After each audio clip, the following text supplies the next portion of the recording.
Here is Sherwin Hughes. Good morning. Welcome to the program. Today is Thursday, April 24th, 2025. Let me tell you something right now. Do not get me hot today. Don't get me excited. Don't get me emotional. Don't get me angry because I'm dealing with about 40% of my voice. Now, I need to make this voice last 6 hours.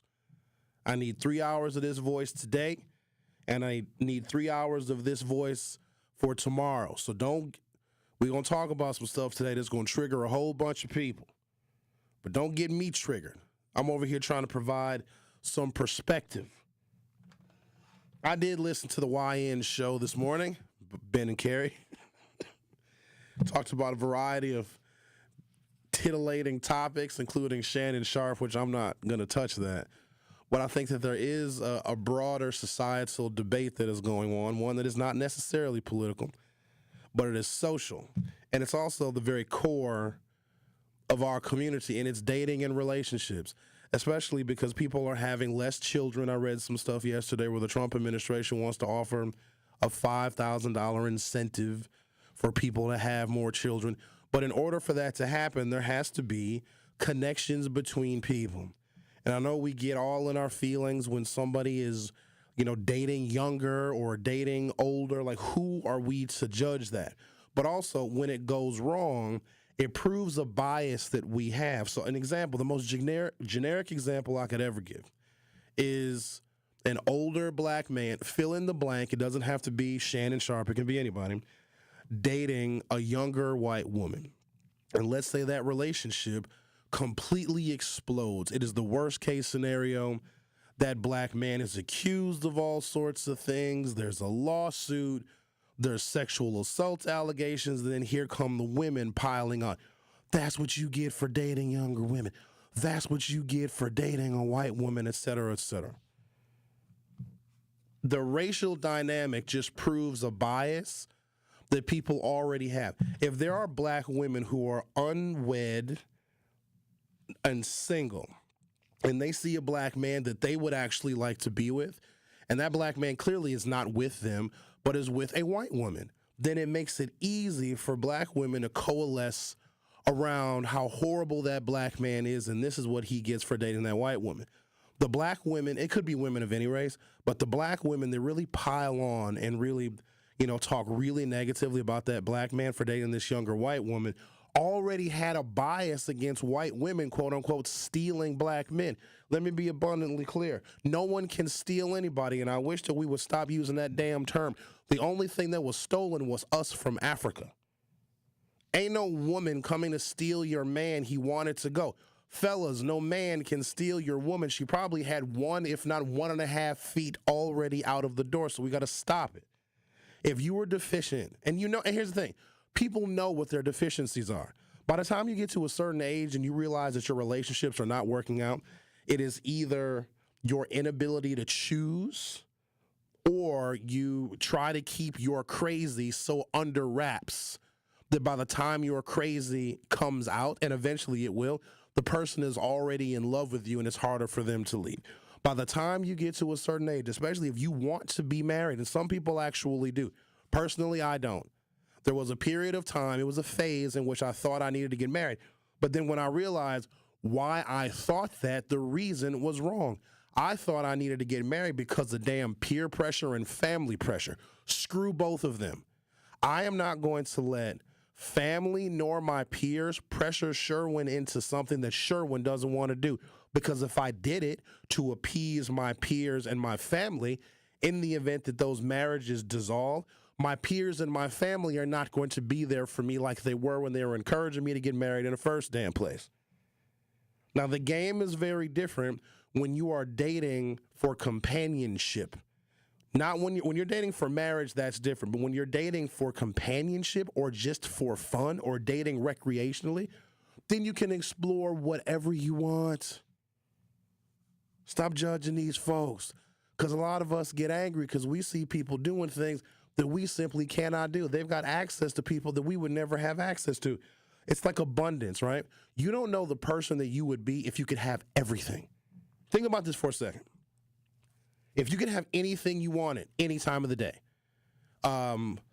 cars, houses, vacations, travel, gadgets, whatever you want. The best damn healthcare. If you could get whatever you want, you will explore very unconventional things. When nothing is off limits to you, you're not just going to say, oh, I'm a black person. I need to just do normal, regular black stuff and just do what black people do. No, you explore everything outside of that framework of being black. You do whatever you want to do. White folks too. When you can do anything and go anywhere, that is precisely what you do. And if you are not dating for marriage, and here's the thing, you don't have to date for marriage. Nobody has to date for marriage. And if you do want to get married, ask yourself why. What does it solve for you? What does it fulfill for you? Is because you have been told that you have been worthless? You have been told that nobody's going to want you? Is that why you're doing it? Are you doing it to one-up your peers because there's some sort of status involved with being married? That's insane to me. There's nothing worse than an unhappy person. An unhappily married person is more unhappy, especially an unhappily married man.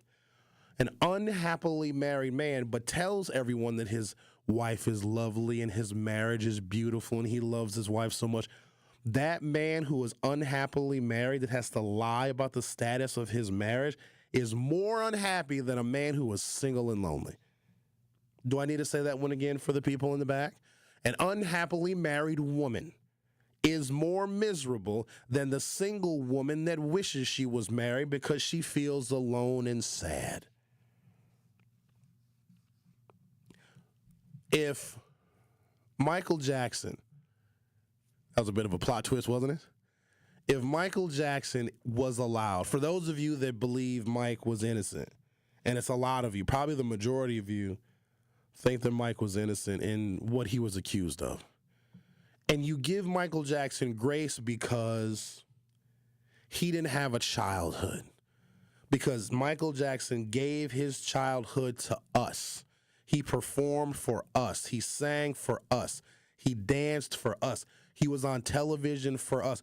Depending upon how old you are, there was a Michael Jackson song or album that was in the top 10 in every major phase of your life, whether it be elementary school, middle school, high school, college, your adult years. Michael Jackson's music was playing in the clubs that you went to. Mike gave himself to us, and we give him grace.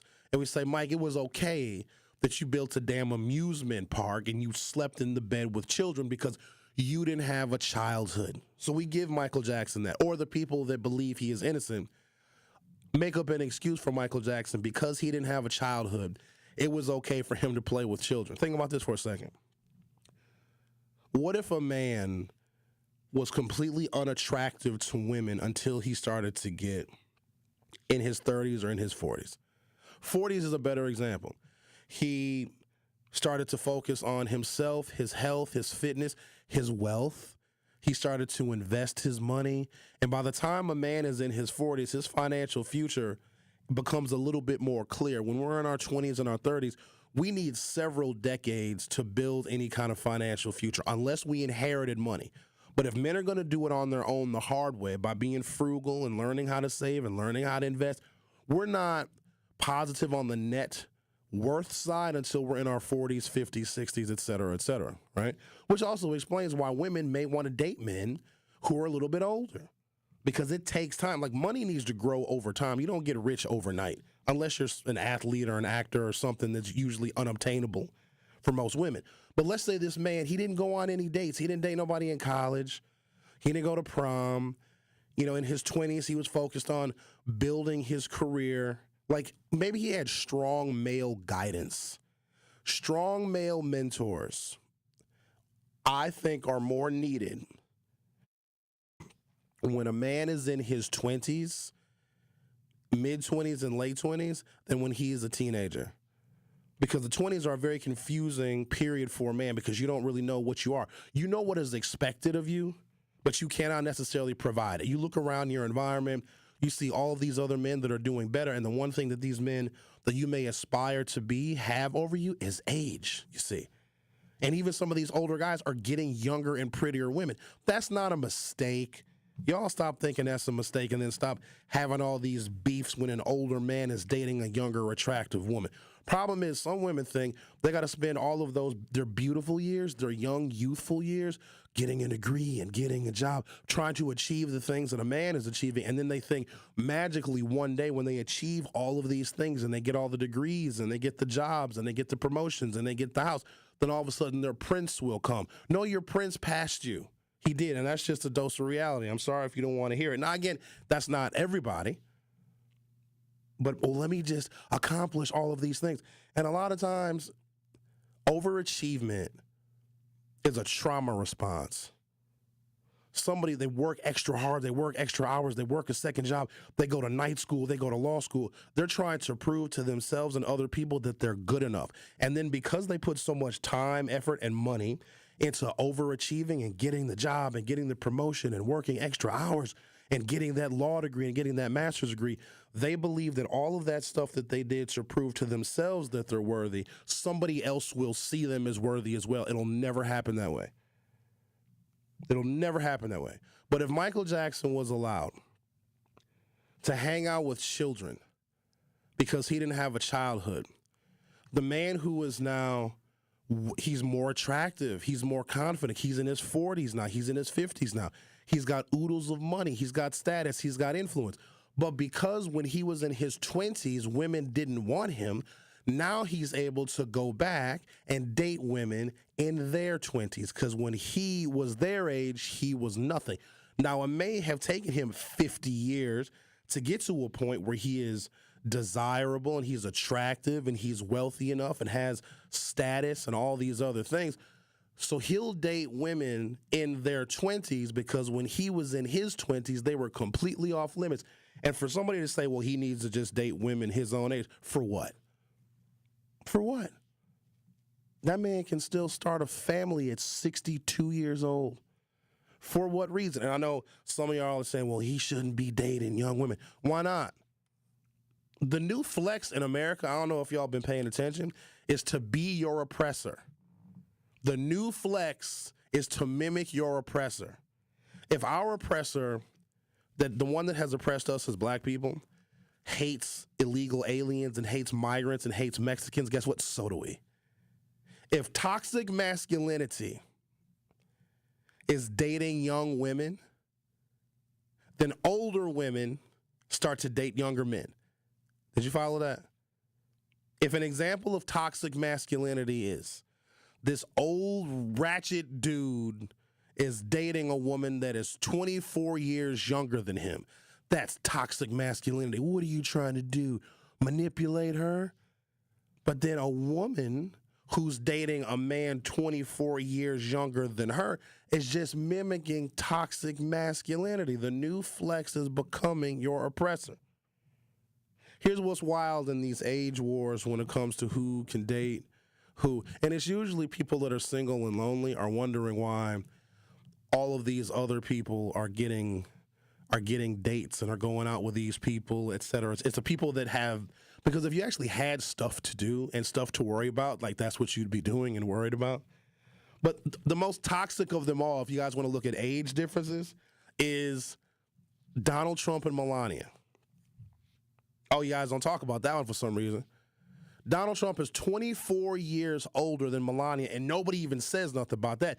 You can hate Donald Trump for whatever you hate him for, because he's a racist, he's a xenophobe, he's a misogynist, all these other things. He's still the most powerful man in the world. The man can send a tweet and change the American economy at the speed of light.